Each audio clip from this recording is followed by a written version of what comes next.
What's going on, guys? So today I'm going to talk about interesting topic, and that's the mindset behind getting lean. So the reason why I got really lean recently is because I had a really deep conversation with myself, and I had to re-identify who I really am. And it goes down into my childhood because when I was a kid, I was always identified as Big Dan. I was always tall and the biggest kid in the room. And when I first came to America, I was told that in order to get big, you got to eat as much as possible. You got to push the food, and that was my dream, to be big as the house. So I would be just pushing food as much as I could. However, it wouldn't be a clean muscle mass that I would be putting on. I would be putting on a lot of water retention, bloat, and a body fat as well. Still enjoyed it because I got to my ultimate goal, which was looking big. However, I wasn't looking representative without my shirt. And I carried on this physique for years and years and years, and I kind of got used to it. And every time I look at myself in the mirror, I saw Big Dan. Every room I would walk into, I would be Big Dan.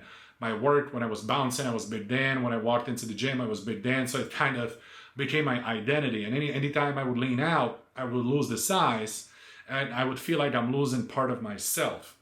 So I would wear long sleeves, and I would try to hide my weight loss, and I would try not to show that I'm actually smaller. And one of the things that I hated the most, it was when people told me that, hey, you look smaller. Jesus Christ, that's the last thing I want to hear. So that was a major issue, and that was preventing me from being lean, because being lean and shredded meant being actually smaller than what I was used to. So I had to have a deep conversation with myself and prioritize what is more important to me. Because when you're so used to looking at yourself in the mirror and seeing a big frame and big physique, you identify yourself as such. And in order to change it, you really have to have a deep discussion with yourself. And that goes out to all the people who have been big their entire lives. Maybe not muscular-wise, maybe not looking like a powerlifter or a strongman, but also just being really high body fat. You see yourself with the high body fat every single day for the past 25 years. You accepted that body fat as part of who you are. Now you need to accept that this body fat has to go, and you have to imagine and visualize yourself being very lean and go after that goal, even though you maybe never had it before.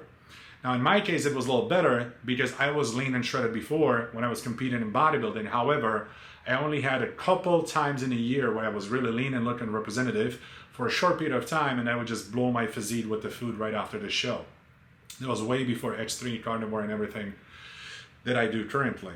So mindset behind getting lean is the number one thing. Before you get into the diet, before you get into anything, you have to have an honest conversation with yourself and prepare yourself for changing the identity and changing the way you view yourself in the mirror every single day. You have to visualize that you're going to be a lean person from now on, and this is just who you are going to be for the rest of your life. For the health purposes, maybe for your children, for grandchildren, for whoever it is, you need to change. Most important thing within these transformations is to actually do it for yourself. So when you do it for yourself because you're sick of yourself and you're tired of looking the same and you're embarrassed without the shirt off, that is one of the best reasons to change. Then we get into the proper nutrition approach. Because when you jump into any nutrition approach and you didn't have the deep discussion with yourself, you're going to look for the ways out eventually when you get tired of it. You're gonna find the reason why you should stop whatever nutrition protocol you're on, because right now you have a busy month, you're traveling, this and that, you will find a reason to quit, trust me. But when you have the true commitment to yourself, you're not going to stop the process. You're just going to push forward regardless of what's going on, regardless of what trips and travels you have, and regardless of how busy you are. So my nutrition approach before would be just a typical bodybuilding diet: oatmeal, protein, chicken breast, and broccoli, of course, which was very boring diet, horrible for my digestion. All that fiber just destroyed my guts, and I would be having the most digestive issues I've ever had in my life. So then I switched to the carnivore and animal-based diet. So in order for me to lose Big Dan once and forever, the biggest I ever got was about 325. In order for me to look somewhat good, I had to get down to 285, 280. So I used carnivore and fasting to reduce the number on a scale, drop the weight down to 280, 285. And then from this range, I took the animal-based approach where I would eat some carbs before and after the workout from the fruits and the honey. It was just an easier diet for me. So I didn't really get into the details of the science and all that. Of course, I could if I wanted to. and you're not supposed to mix the cholesterol with the sugar and the carbohydrates. However, I didn't really care that much about the science behind it because I was getting results, I was getting leaner, and I didn't want to interrupt it. So animal-based it is, right? So from 280 to 85, I dropped down to 255 where I pretty much got shredded. But that wouldn't happen if I didn't have an honest conversation with myself, and I would prevent my old patterns from coming up again. So I was notorious in getting lean and then destroying my physique right after that. As soon as I would get lean, I would just go back to my old patterns, as I used to do as a bodybuilder, which would be all-you-can-eat sushi places. And in these all-you-can-eat sushi places, I would be going absolutely bananas.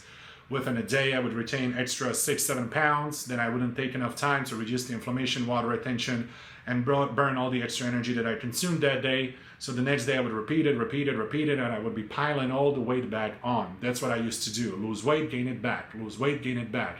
It's an insane process. You're gonna lose your mind in it because you finally got somewhat good physique, and then you watch yourself destroy it. You know it's a wrong thing to do, but you still do it. And many people have this issue. I deal with it on a daily basis in my coaching program. So psychology is much more important than the nutrition approach and the workout approach, because if you don't have it psychologically right, you're gonna look for the ways out of any diet or any exercise program. So dig deep into yourself and find the true reason why you want to change, which I hope is for yourself. And then of course you can support it by your children wanting to be around, provider if you're a man of the house, etc. And then get into work. I hope that my perspective and my experience, what I went through in the past, is going to help you, because many people view me as someone who always been in shape or always been ripped and never really struggled. No, that's actually bullshit. I've been struggling a lot. And sharing this with you, I hope, is going to give you a motivation and courage to dig deep into yourself and have a deep conversation and re-identify yourself as a new lean person, because that's what I had to do to get lean. If you need help on your journey, of course, you can contact me directly on a message, send me a Facebook message, or you can visit my website, theemprotrainer.com. Also, the beef company that I own is the cleanest beef in the country. No antibiotics, no steroids, no growth hormone. It's a local grown meat in Utah and Texas. I work with 2 farms. Those are all American farmers that feed their cows grass-fed, grass-finished diet. So that beef actually tastes completely different than a beef from the store. If you want to try it out, dmbeef.com. Guys, see you in the next video.